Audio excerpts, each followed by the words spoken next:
Today we are heading to a very spectacular place, the tripartite border between Russia, China and North Korea.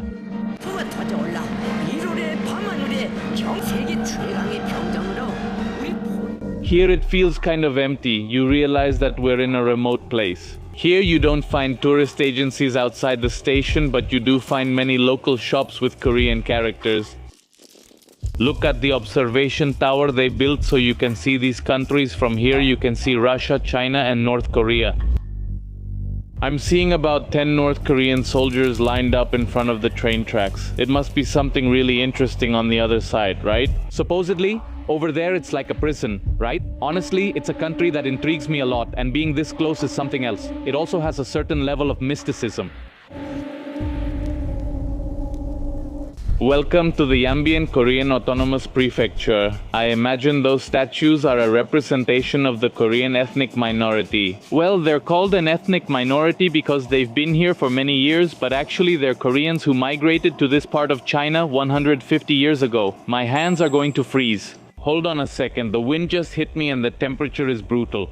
I can't hold the camera in my hand because I didn't take out my gloves and it's way too cold to be happy. They're supposed to speak a dialect here that's more similar to the one in North Korea, but according to what I found online, they can understand each other anyway. That's crazy. The dialect here is Korean, but I don't know if the written language is the same Korean that's used in North Korea or South Korea. We'll have to ask the locals because due to the rush of the trip, we haven't been able to research that much. The only thing we know is that our goal in being here is to visit the tripartite border between Russia, North Korea and China because they say it's very beautiful.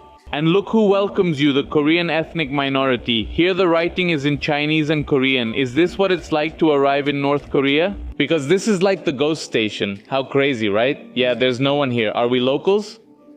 Koreans? But here, do Koreans say things like Koreans or like Koreans? Yes, like Koreans. Yes, do we come here on a trip? Yes, we came from...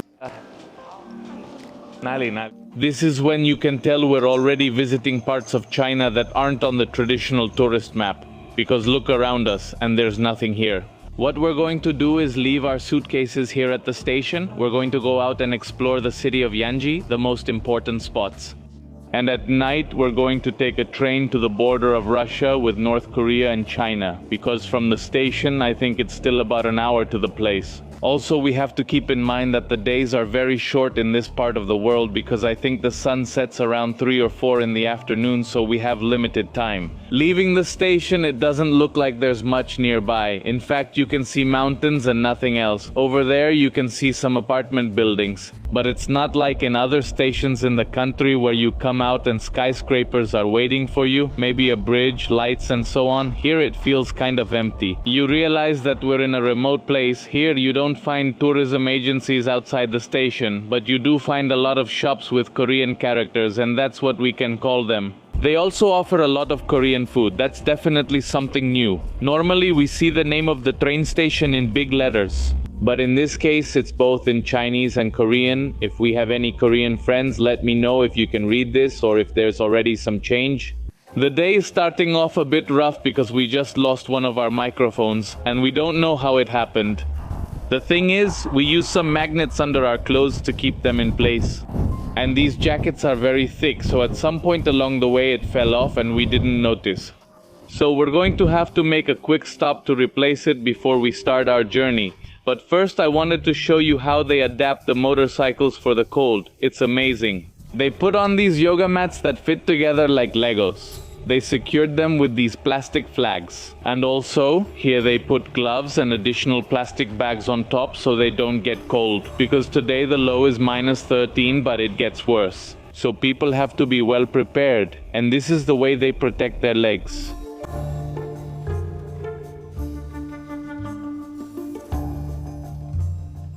It's surreal to walk around here because there really are a lot of signs in Korean, and it feels like you're in another country. However, the Chinese flag is also everywhere, reminding you where you are. I don't know how it's going to be tomorrow when we get closer to the 3-country border. Maybe we'll even see Russian. Look, Fur, this is a school. I wonder if they learn in Korean. Hey guys, I'm really curious about what language they study in, because we're in an autonomous prefecture, which means that here they have the legal ability to teach in their own dialect. In this case, it would be Korean. So there must be some schools that do teach in Korean, or there must have been some at some point. Do you speak Korean? English? Chinese? Chinese? But they're not from Korea here. Are there many from Korea? Koreans also speak Korean. But do you speak Korean? Yes, I'm Korean. How do you say hello in Korean? What's that? What's that? What is? Hello. Is this how it's said in Korea? It's a one-word language. Is Korean the same as Chosun language? Mostly. How do you say have you eaten? You don't have water? Do all students use standard languages to study? I thought it was Chosun language, but then I thought it was the franchise language. In the past, it should have been the franchise language. What language did your parents speak? They mixed two languages, so what's your name? My name is James. James! But what's your Chosun name? Who wants it? Kim Ki-yoon. Then what's your Chinese name? How much does it cost? Almost Kim Ki-yoon. If you watch Korean TV, do you understand it? Yes, I can. You're amazing. Have fun. Bye-bye.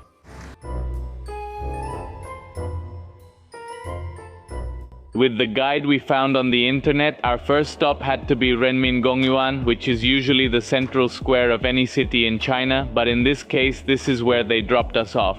They told us this is the city center, but there isn't much to see. Maybe you can actually see North Korea. Well, the vase is nice, nobody can deny that, but is this really the central monument of such a remote part of China? Let me give you a bit of context. Right now, we are in the Yanbian Korean Autonomous Prefecture. It's been called that since around 1949, which was when the Communist Party liberated the whole country, and it was named an autonomous prefecture because of the large number of Koreans who migrated to this place. More than 150 years ago, and because of the support the Communist Army received from them, it's believed that at that time, more than 60% of the population was Korean, but that number has decreased to 30% over the years. We can't continue with the introduction here because the noise is too loud. Just look at the huge speaker they brought to dance here in the street, and it's just two people. Do you want to dance? No. It's okay, thank you. Let's see, is it possible to walk on the lake? I don't know if this is ever used as a skating rink, but just so you can see how cold it is. Hello? Hello? Hello? Hello? Hello? Hello?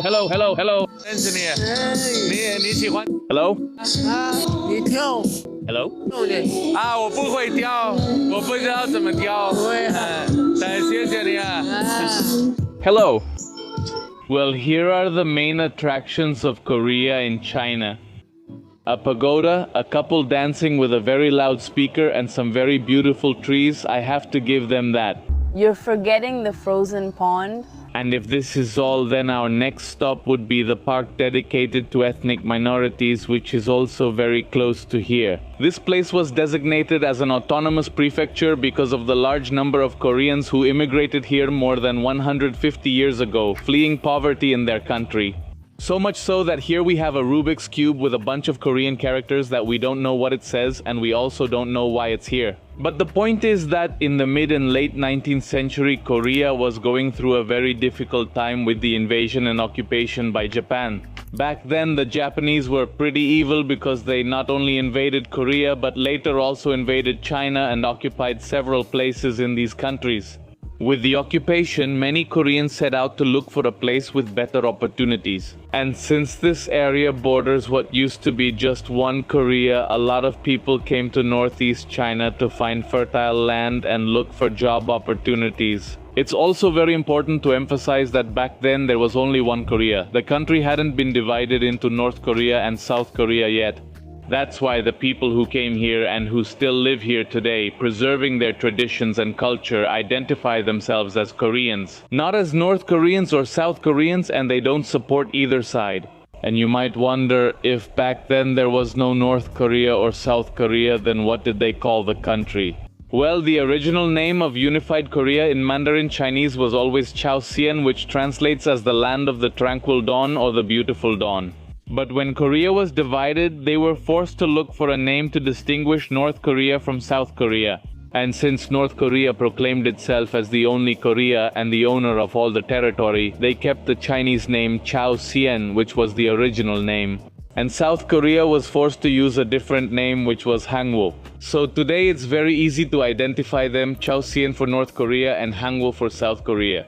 But the Korean minority living here is still known as Chaosian-su, which would refer more to North Korea. As for the language, the Korean ethnic minority living here speaks a dialect more similar to the one spoken in North Korea, but it's still the same language. So they can understand each other perfectly, they can watch dramas from North Korea or South Korea without any problem, and they can also read the language. Remember, Korea was once one country. North and South Koreans are brothers and sisters, and their division is actually quite recent.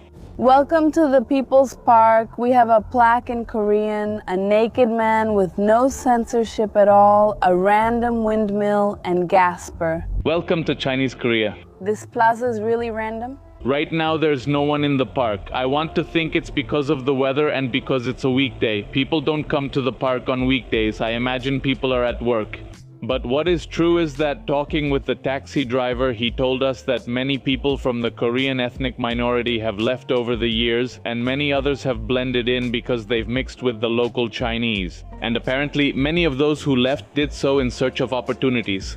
Because once South Korea started developing so quickly, they saw many opportunities over there. And we also have to take into account that China's development is also quite recent. Let's say there was a time when South Korea was in a better position and many people saw the opportunity to go there to work. Also, the city of Yanji, although it is the capital of the autonomous prefecture, is not a very big city. In fact, there are only 400,000 inhabitants here.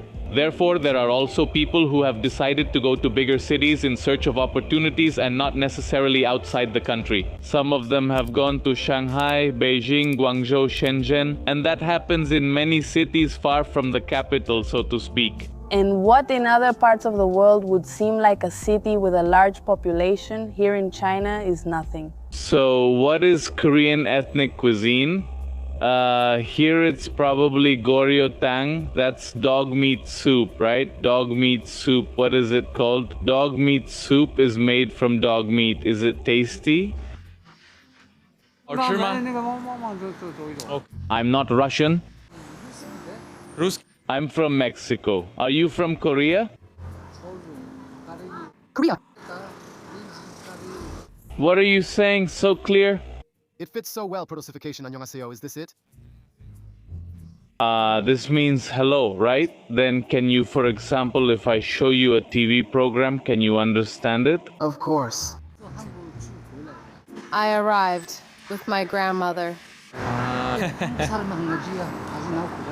Thank you! It's just funny, I speak to you in Korean. Are you part of the Korean ethnic minority? Are you... I don't know what to do, Korea, because I can speak Korean. Right? There are a lot. How do you know? I can tell. Really?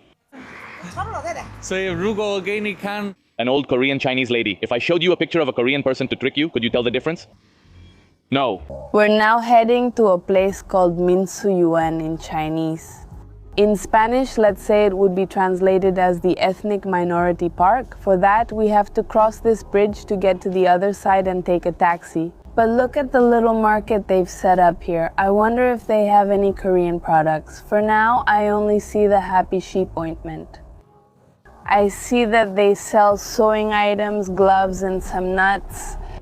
They have antiques. Could these be from Korea? I have no idea. Maybe they have money from North Korea, right? Something like that. They have old yuan, old coins. It's like for collectors, right? Yes. Is it Korean money?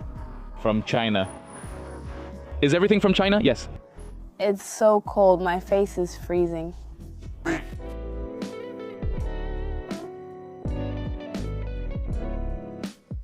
Analyzing the differences between Chinese and Korean architecture, I found that Chinese architecture is more based on feng shui and social hierarchy. That's why the buildings are usually symmetrical and reflect a strong sense of order and harmony. In addition, imperial architecture like the Forbidden City uses very bright colors that symbolize power and authority. On the other hand, Korean architecture is a bit more sober, more practical, and adapts a lot to the landscape. It's supposed to have a greater integration with nature and aims for simplicity and functionality. Let's say Koreans are less extravagant, right?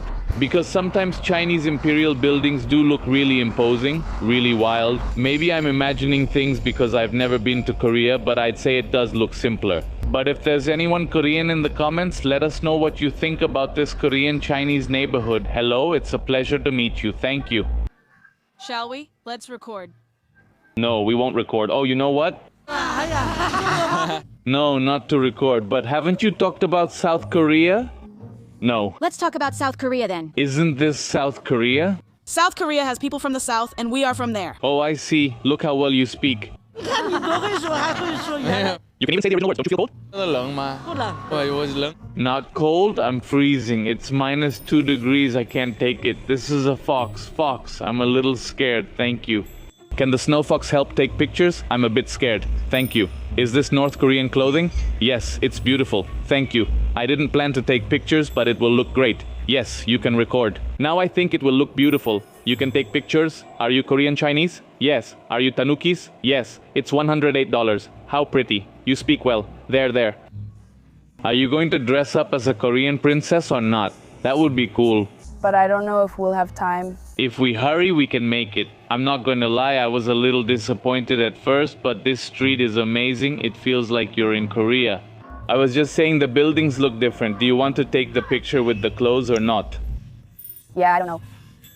Look at this, how quiet. This is epic. Oh, 안녕하세요. Do you know how to speak Korean? Yes. Yes. You? Seriously? Just a little in Korea. Yes, does she want to wear clothes? Will you do the makeup? The makeup? How long will it take? I'm scared. No. Have you? Yes. If you wear makeup, it takes you over an hour to apply it. How much is it? $199. $199. $199, $199, $199. $199, $199. $199. Go, he's handsome. I'm getting my hair colored. Pero no sé por qué se lo está quitando. Damn, I want to see too. My dear, that's how it is. You can try first, okay? Then try something else. Look at this beautiful Korean, Chinese, Spanish, Mexican woman. The first dress she tried on looks gorgeous on her. As soon as I saw her, I said, that's the one for her. Now the makeup is missing, but I'm worried since I saw they make them look very pale. We'll see how it turns out. And the other thing is the issue of cultural appropriation, which is a big deal in the United States. I think in Europe they care a lot about it too. And here it's a special issue because it's an ethnic minority that belongs to another country. The Korean ethnic minority is actually made up by descendants of Koreans. And the clothes you can rent here are Korean clothes. I don't think they've changed their traditions or their clothing in the last 150 or 200 years. At the end of the day, I prefer to think that there is no cultural appropriation. Instead, there is cultural inclusion, and that's also how culture evolves. And I say this from the perspective of a Mexican. For example, if an American, a European, or even a Chinese person comes, and in Mexico, if someone wore a mariachi suit, sombrero, and mustache, I'd honestly be happy. It would be great to see someone so interested in my culture that they want to contribute. It would be an honor. But I understand that in countries like the United States, people get very upset when someone appropriates elements of another person's culture. And I'm sure there will be someone who feels offended by what we're doing here, which is Noelia wearing Korean clothes in China. I think it's a matter of perspective. For us, it's more about honoring the culture, appreciating how beautiful it is, and how interesting it is that there's a Korean ethnic minority in China, but I'll leave the debate open. I know we all have different opinions, and I'd like to know what you think in the comments. I explicitly told her that I didn't want her to make me look like a white ghost. I told her, please make it look more natural this time. And speaking of cultural inclusion, which is the one I told you I prefer, I'm seeing here on the internet that traditional Korean clothing, or as it's known, hanbok, it has its roots in the ancient dynasties of Korea, but it is heavily influenced by the clothing of the Tang and Ming dynasties. Let's say that in a way, Koreans were very inspired by Chinese clothing to create their own attire. And that's why, even though they're not exactly the same, they do have similarities. Actually, in this world, there's nothing that's 100% original. Everything is an iteration of previous designs. And even in the world of content creation, the term fair use is used a lot. That happens when you use someone else's creation, for example, a video or music, in a certain way to transform it into something new. It's a little complicated, but that's more or less the idea. And I would say that in a way that's also what happened with Asian clothing, and not just with Korea and China, but also Japan. Please go ahead, fair lady. Yes, lady. Let's see, greet us in Korean. In Korean, it's cold there. I'm freezing. Well, now we're going to enter the Korean park. Look at the police. Look, their hats are just like mine. They're pretty cool. Yeah, I'd like to have one of those. But well, I have the one I bought in Harbin. And I have this. How are you handling the cold? Well, it's still bearable. The good thing is that underneath, for example, I'm wearing my pants with my sneakers, and this jacket is really good. We're going to enter the Korean village for 30 yuan, it seems. No way. I feel like I'm 15 again. That dress was so uncomfortable. You missed your sweet escort. You are my sweet escort. Let's see, sweet quinceañera. It's funny, you know? Because we're all from different countries, but then they put you in this Korean village. The truth is, it doesn't matter what country you're from. Because everyone comes wearing Korean clothes, and to take pictures, we're all Korean. Well, what I found about this place is that this park reportedly opened on September 2nd, 2012. That was exactly when the 60th anniversary of the founding of the Yanbian Korean Autonomous Prefecture was celebrated, and it was reportedly renovated in 2012. The idea was to install modern elements and improve the facilities to enrich the cultural experience. Was this originally a Korean village? No, I think it's more like a park emulating it. Like a representation. Yes, it's more like a tribute. But regardless of what's here, I have seen in the city that there is architecture different from what we would see in the rest of China. Like the rooftops are different. And also, this park is quite big. It supposedly covers 6,145 square meters, and it's divided into 5 main areas. In each one, you can experience something different related to Korea. There's a food street, there's traditional lodging so you can stay inside the park, there are century-old houses, and there are supposed to be sports exhibitions and dances as well, and many other things that I don't know if we'll see today. But it's really beautiful. It's like a Disneyland with a Korean theme. And since we've never been to Korea, it's hard to know if it really looks like it or not. Look, what's this in Oxford? Is it a restaurant? No, I think it's more like a convenience store, right? But it's really authentic. But are those really Korean souvenirs, or is it like a toy, like a bubble? No, they do have Korean products. These cookies are calling my name. Are they like Korea's version of Chokis or what? 24, right? Is it a Korea product or is it from Korea? It's from Korea. Are you from Korea? Yes, I'm from... But can you speak Korean? Yes. Is Korean language the same as Korean? It's the same. Oh, did you bring me cookies? Are they Korean? Yes, they're the Korean Chokis. These are like the little chocolate fish. How cute. And these must be like the fake grapes they also sell in the rest of China. If you like Korean series, Korean dramas, Korean culture, this is a really interesting place. Because it's like being in a paradise of girls in traditional clothing. Look at how many girls are taking pictures.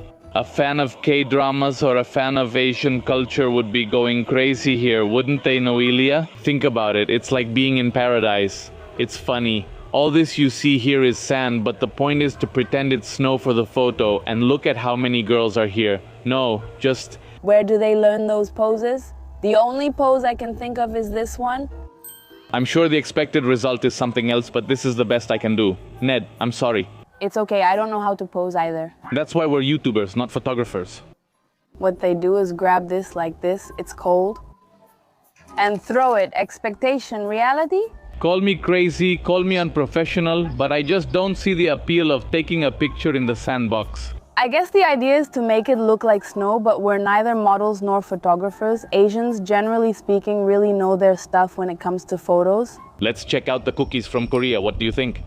They're not red bean, are they? Chocolate chip cookies are like pizza. Even the worst pizza is good, you know? But these are really good. They have a lot of chocolate. Traditional diet experience area, so maybe they sell food and I really want to eat some good kimchi, but is it just me or is it 99 women? How many men do you think we've seen in Iker? Very few. The ones here are either boyfriends or photographers. Hey, but do you know what else I don't see? The food? This is a place to take pictures. They charge extra, it says there. So inside the park, there are different rooms where you can take pictures, but you have to pay to enter, on top of the park entrance fee. They're really just like sets for you to take pictures. I mean, it's a really pretty set, but then you also see how they edited this girl. She looks like a Korean vampire. Inside the park, you can also rent different clothes to take pictures like a real Korean, and here you can rent a schoolgirl uniform or a Korean boy band outfit. What about the one Noelia is wearing, the most traditional one? Is there something over here? It's a cafe, but it also looks like you can take photos. Everyone is taking pictures and there are even kids. That girl is doing a live stream, and the most curious thing is, I don't know if Koreans actually like doing this. Well, rather than a village to learn about the culture, it's more like a series of photo spots where they sell you food and drinks. I'm not really seeing much about learning about the Korean ethnic minority. I don't see many signs explaining things, and that's it. It's like a big open-air photo studio, really. I mean, if that's your goal, that's fine. But for example, besides taking pictures, we also wanted to learn about the history, how the traditions are preserved. And we haven't met anyone from the Korean ethnic minority. Don't get me wrong, it's very beautiful. We really appreciate the culture of every place we visit. In fact, it's like we can't really go deeper into the information right now. Now here the landscape changes, although I'm surprised they invested all this money to build a giant photography studio. My theory is that in the summer this place has a lot more people. You can see that there are restaurants, hotels and so on inside here, but we're probably not in the right season because it's really cold. In fact, I'm worried about Noelia's ears, which are getting redder and redder. Honestly, I have to say that if the only thing you're coming here for is to take pictures at the 4 houses at the entrance, well, it's not something I would recommend. Because from Shenzhen, which is where we live, flying to Korea costs almost the same as getting here. It's actually more expensive to get here. Now, the interesting phenomenon here is precisely that in this country, Korean culture has prevailed with its language, its writing, and all its customs. Exactly, but that's what we wanted to see. But it's difficult in just one day because, as I said, not just anyone belongs to that minority. And to get to know them and really delve into their culture and learn more about their ethnic minority community, you would probably have to spend a few days here. We have neck furling back, a more austere version, but always beautiful. And the cool thing is that the lady with the dresses recommended a restaurant where we can eat very authentic Korean barbecue, and we love Korean barbecue. I don't know if they make it differently here, maybe a little more authentic, but it's definitely something everyone has to try, and this seems like a good place to do it. See you at the restaurant. They sent us to this barbecue place, which they say is very famous in this city, and interestingly, it's the smaller one of the two.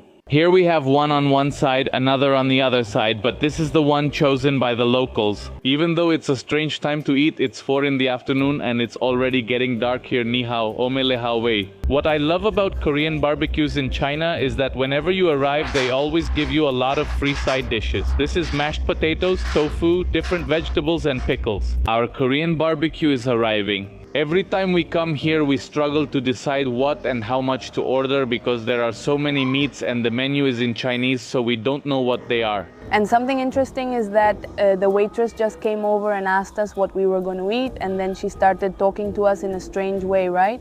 And she told us that this was you, but in Chinese it's actually pronounced ru. It's just that here they pronounce it like you. And also to say yes, they say something like Anna.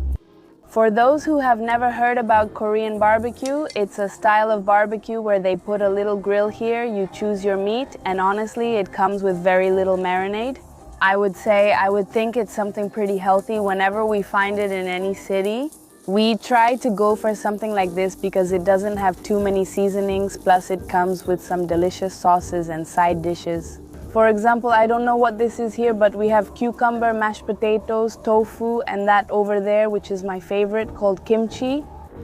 I think it's something pretty reliable, and also in China, I think it's the cheapest option for having grilled meat.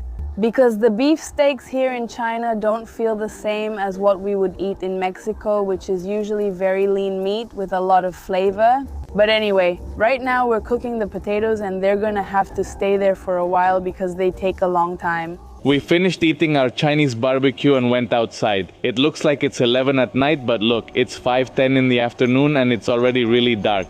There are no people on the street due to the cold. Days end early here, so people go to bed sooner. That's why when we bought the train tickets, we noticed there were trains leaving at 2 in the morning, 3 in the morning, which is the most common. And that's because here the days start earlier and end earlier during the winter. We're going to have to get used to that. Now we're going to a very famous wall, which they call the Influencers Wall. Supposedly, it went viral because it has a lot of lights and ads like in Korea. And we don't know what to expect, we don't have any expectations, but for us, everything is new here.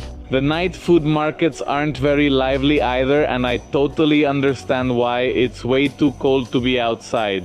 I think having the grills on there must help, but still. This is cowlitz, which is like a hot pear drink that Noelia loves, and here are pig brains. Well, we tried the combination in Harvey and it's warm, comforting, sweet and delicious at the same time. I just bought from a little stand back there this drink that's made from pear, which I always get at food markets, and it's called Cowlitz Roasted Pear. Also, it has mushroom, yes. It fell. This here is a mushroom. Obviously, we're already getting closer to the main attraction, which is the Influencers Wall. That's what they call it, the Influencers Wall, Wang Hong Da Chang. Look, Noelia, quesadillas. Quesadillas?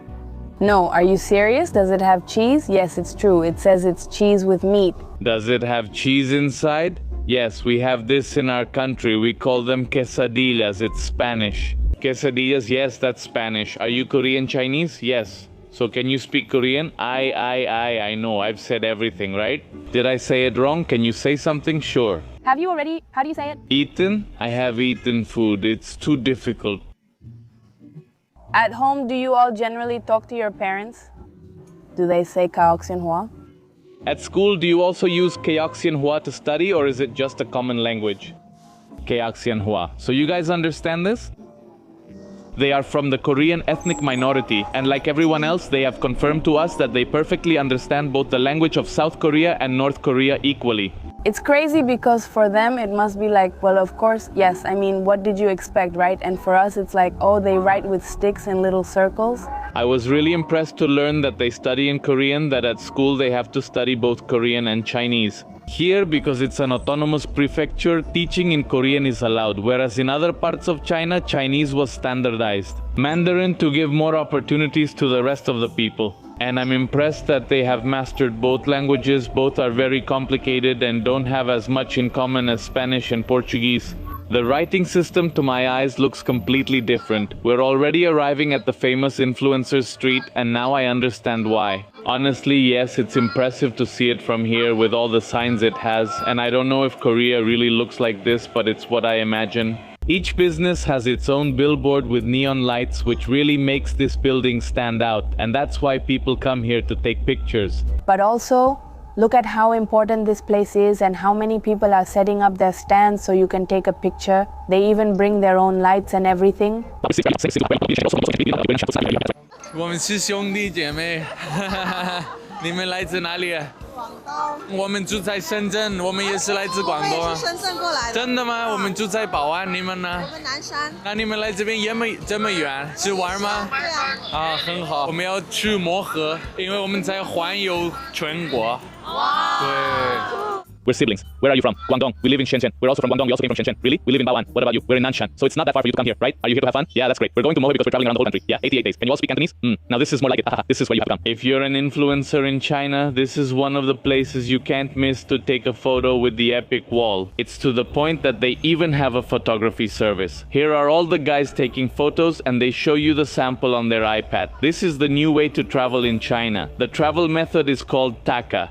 And what you have to do is get everywhere, take the photo, and rush off to the next place. That's why on social media, like on Xiaohongshu, there are recommendations about where you need to go to complete your album.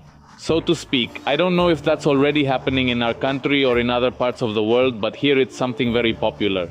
And whenever you arrive at these places, you'll find a bunch of photographers waiting who will help you take the perfect photo. And there are people who spend hours in the same spot trying to get the perfect photo. They can bring different outfits, they can bring dolls, flowers, fans, whatever works. Net, are you gonna want to take a photo on the influencer's wall? When in Rome, do as the Romans do, you have to. Taka yes. It's nice, honestly. It's really cool. We had already seen pictures of this because, as we mentioned before, one of our most important tools for making this trip around China in 88 days was the Chinese Instagram. Let's say where a lot of young people post their routes, places they discover, and I imagine that's how they must have discovered this same place. And how did it become popular? In every post you see the places you have to go, photos of them, and this one showed up, but when I saw the photos I thought, well, it doesn't really seem that special to me. And the thing is, the photos don't do it justice, and probably this video doesn't either. This place is really spectacular. I'm curious about the legality of this because they come with their little stools, set up all their lights and pretty much take over the railing. For example, if I wanted to take a picture of Noelia there, it should be allowed because this is public space. But these guys are here and I imagine they won't let you stand there.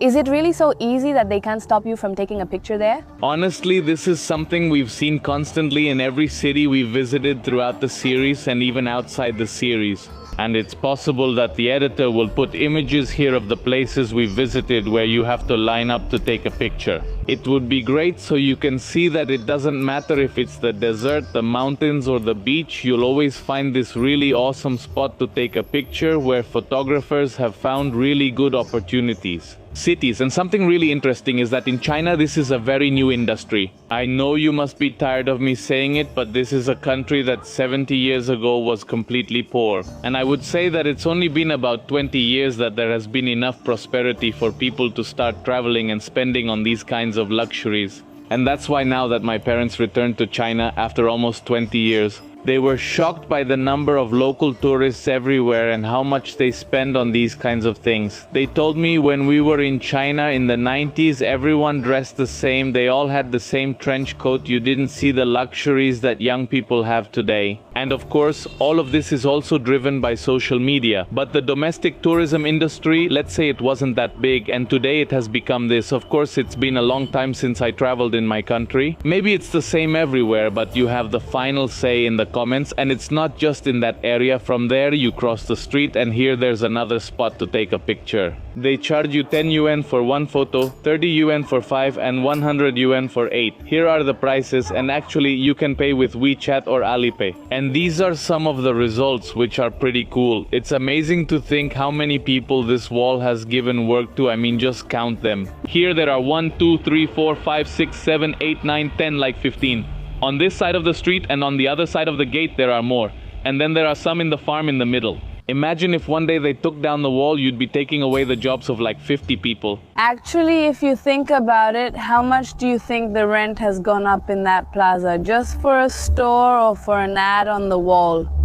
Since it became really popular, I was just seeing now that Luckin Coffee probably paid a fortune to be there. But how does it work? If you arrive early, can you choose a spot or does the government assign it to you? That's a great question.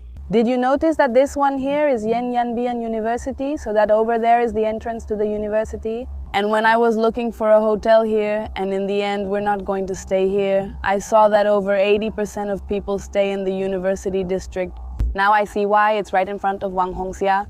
And another question that comes to mind is whether the university offers courses in Korean. It must be so, because it's the capital of the Yanbian Korean Autonomous Prefecture.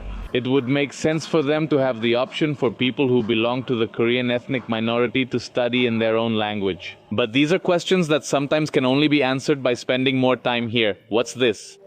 Is everything a hot drink? What's this? How much? 10 yuan. Is it hot? Okay, give me one. Is this a Korean drink? Look, it's great. They have warm drinks. This is a honey drink and they also have Korean coffee. He asked me, "Are you Korean?" No, I'm Korean because I speak Korean, you know? Because I've heard how Koreans speak now. I don't know if you understand me, but they understand what I say. Thank you. Great business idea because my hands are freezing, so you just put it here. That's an entrepreneurial mindset. And well, now we just have to wait for the taxi to come because we're going to the train station to head to the tri-border area. This is what actually separates China from North Korea and Russia, and that's what we're going to see tomorrow. Now we're back at the train station because we're going to take the only train there is to the city. It's the one that's closest to the tri-border area of Russia, China, and North Korea. And it's quite a peculiar station. Look, here we have a painting that reflects the customs of the Korean ethnic minority, and it's very beautiful, very striking. It's a really unique station.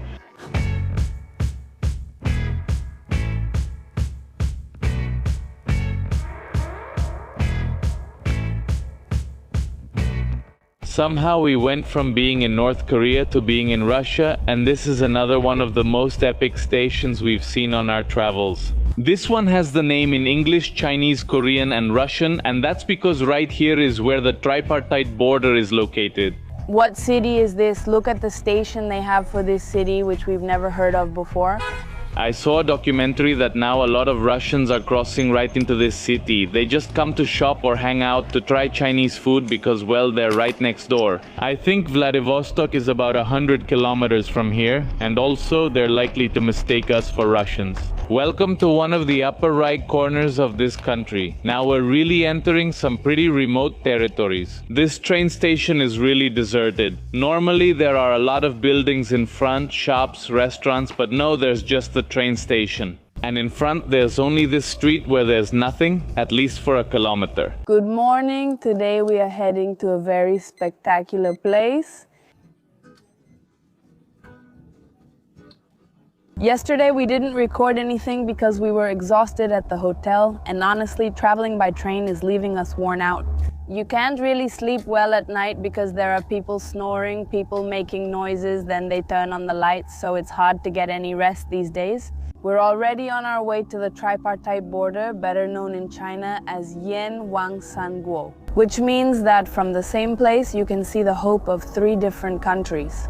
And that's what we're going to see, because this border is the border between Russia, China, and North Korea. In fact, it seems you can also see the Sea of Japan or something like that. And I think you can even see people from North Korea actually in their country. So I feel like it's going to be a very interesting experience. It's 8:22, and from what I saw, they built an amusement park at the border, like they have a roller coaster and a bunch of nice buildings. It must be something really strange on the other side, right? Because just imagine watching from North Korea the roller coaster going up and down when supposedly over there it's like a prison. At least that's what the media portrays. Honestly, it's a country that intrigues me a lot, and being so close also has a certain level of mystique. In fact, our goal for next year is to be able to visit North Korea, but this is the closest we're going to get to that country without actually entering. It's incredible to think about, but behind this fence is North Korea, and this is a frozen river called the Tumen River. I really can't imagine that if we cross this river, which would be possible right now, we would be in one of the most controversial countries in history. And on the other side is Russia. I'm Rukoboko. This is the river. It's 8 meters wide. We're arriving at the tripartite border, and look at the privilege of these little friends. They could probably cross a fence, nothing would stop them. Maybe we're seeing a Russian cat, a North Korean cat. Yes. Oh, Pepito. This is like being kids again. It's purring. This is the tourist center. As you can see, it's not a place that many people come to, especially now. 154 for the ticket to enter. Yes, just so you can see how remote the place we're in is. In the parking lot, there's only the car we came in. And in the tourist area, where we already bought our ticket for 77 yuan. There's not a single person, and by not a single person, I mean not even the driver, that real jerk, is here sleeping in a bed.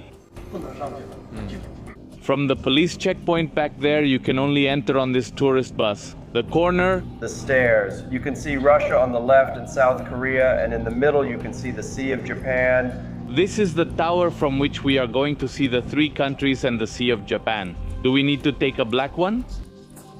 The distance to Japan is 10 kilometers, and to Russia and Korea it's 2 or 3 kilometers. Look, it's cool because here you can rent your binoculars for 20 yuan. It's a good deal, and they still make a profit. And look at the observation tower they built so you can see these countries. And I don't know if I should say it's cheap or expensive because it was 300 pesos per person, and the only thing here is this observation tower. I thought it was like an amusement park I saw online, but apparently it's just this huge tower, nothing else. Here, the only thing you'll find is the observation tower to see 3 countries and a sea from another country. A 4A tourist attraction, let's go to a 5A one. Where did you go recently? And Yulongshan, that one is 5 stars, this one is 4 stars. Let's see how it is. Thank you. This is where we are right now. We're here in Hunchun, and it's right in this strip here that we can see Russia and we can see North Korea. In Chinese, North Korea is called Chaosian and Russia is called Elozi, but interestingly, South Korea is called Hangwo. It's completely different. Isn't it Chaosian Bay, which would be North Korea, and Chaosian Nan? And previously, when Korea was just one country, both were called Chaosian, but later North Korea took over the name Chaosian because they claimed to be the official one. And from right here, we can see the Sea of Japan that's over there. You can tell that nobody comes here, to the point that everything is scratched up. That's what employees do when they're bored, right? They draw on the walls. We've arrived at the 11th floor, which is where the first observatory is. What you're seeing is the Tumen River. And on this side, we're looking at China, and over there is supposed to be Russia. It's just that since there are no markers, I'm not really sure where it starts. Here, it's very obvious because of the river. I'm seeing like 1, 2, 3, 4, 5, 6. There are 10 North Korean soldiers lined up in front of the train tracks. Yes, I realized there was some kind of wagon that was moving and I saw it was letting out smoke, so I thought, this is my chance. There must be people nearby. And yes, Max is watching us now, but it's crazy, right? Because can you imagine what kind of life those people must have? It's not that I want to criticize or anything, it's just that I wonder how much of what we know about that country is true and how much isn't. And now I don't see anything. Houses, some buildings, like a hotel. Many people think that going to expensive hotels, resorts, having a piña colada by the sea, maybe in Miami, is a luxury, but I think it's more of a luxury to come here. In the middle of nowhere, to climb a 12-story tower that's surrounded by nothing, just to see a border with 2 different countries. 3 countries? 3 countries. You arrive expecting something amazing and you see 2 ants moving, mountains on one side and more mountains on the other side, and that was your trip? This river flows into the Sea of Japan, which is what we can see in the background, and from this side of the tower we can see Russia. And really the next city would be Vladivostok, which was a little far away. It's about 100 and something kilometers from here. On the other hand, on this side there is a train station, and with the binoculars we could see several soldiers moving around over there like they were doing some kind of training. Honestly, it's not very clear to see what they're doing, but there they are. This is the best there is. Here you can come out and take a picture with different backgrounds. For example, you can see Russia, China and North Korea. China is like this little line, Russia is the mountains back there, and North Korea is all of this. But in the background there's also the Sea of Japan, which isn't as visible here as from the 12th floor here. We have a clearer image where you can see the entire Sea of Japan, Russia and North Korea. Are there cars in North Korea? Have you seen them yet? And of course there were also little wish plaques. Although I wonder, what do North Koreans think when they see the observation tower, knowing that this observation tower is here to watch them? It must be something pretty strange, especially because I don't think there are North Korean tourists coming to do the same thing. Life is very different on this side of the river. Now let me give you a little bit of context about where we are. Right now we are in Yiyon Sanyen Sanwangu, which means that from one place you can see 3 different countries, as we've already mentioned: Russia, China and North Korea. We are on the Chinese side, in Jilin province, specifically in the city of Hunchun, which is where many people come precisely to witness this phenomenon. It's so uncommon, a tripartite border. From here, we can see 2 different rivers, the Tumen River and the Songhua River. This one behind us, for example, is the Tumen River, which flows into the Sea of Japan. For a very long time, this has been a point of interaction between China and North Korea, and also a point of tension because at some point in history, China was at war with North Korea. And even though today they are friends, there was a lot of tension at one point. But there hasn't only been tension. This border has also witnessed stories of hope, stories of mutual help and cooperation. An example of this is when Japan occupied Korea and many North Koreans came to this part of China to seek refuge. And so much so that to this day, this part of China is known as the Yanbian Korean Autonomous Prefecture. And that means that here, the Korean ethnic minority is recognized as one of the 56 officially recognized ethnic minorities in China. And that both their language and their traditions are respected. And that's why many people here go to school in Korean and learn Korean as their mother tongue. And now what are we seeing at this moment? On the North Korean side, we're seeing agricultural fields and a train station. In fact, we just saw a few soldiers there doing some kind of training. The truth is, you can't really see very well, but with the help of binoculars, which you can rent for 20 yuan from the bus driver, at least you can see them moving. On the Russian side, we can see the Russian Far East and its forests, but since it's winter, all we see are some yellow hills on the Chinese side. It's the only side where you'll find an observation tower, which is the one we're standing on. Let's say we have slightly more modern infrastructure so you can visit this very remote part of the world. To be honest, it's only really worth it if you're interested in the history of these countries. Otherwise, you'll just end up standing here. And the only thing you're going to see will be trees, mountains, a train station, and more mountains on the other side. But for us, we really like the history of this country and we're fascinated by it and we want to explore every corner. That's why we find it so fascinating. And if you think about it, the people who live on this side of the river are completely isolated. The taxi driver was telling us that it used to be very common to come across people who had escaped, who had crossed the river in secret trying to find refuge. But since it was highly punished, many people, instead of sheltering them, would report them so they would be sent back to their country, and to avoid getting into trouble. The same thing happened towards Russia. Since they were communist countries, what they did was send people back, and those people didn't exactly have a good time, so to speak, and at the same time what we have behind us. It's one of the greatest enigmas of modern history because very few people know what is happening inside there. And when there are people who manage to escape and tell their stories, the government discredits them. It says they're lying, that they're paid by the United States. So there's no way to know what's really happening on this side of the river. And I can't wait for North Korea to open up like China did at one point, because for those who don't know, China, it was also closed to tourism and foreigners for a very long time, and the only way to enter was with a special permit. However, today China is moving much more towards openness. And that's why there are already many countries that don't require a visa to come here, like almost all of Europe, who can stay for up to 30 days. There really is so much left to discover, like this very curious place in the world. I don't know if you can see that bridge over there, but is it the friendship bridge between China and Korea or the Sino-Korean friendship bridge? And it was built in the mid-1900s, but it's a bridge that is strictly regulated. Supposedly it's used for the exchange of goods and very rarely for people. And another very interesting fact is that I noticed that the border between Russia and North Korea is one of the smallest in the world because it's only 17 kilometers in total.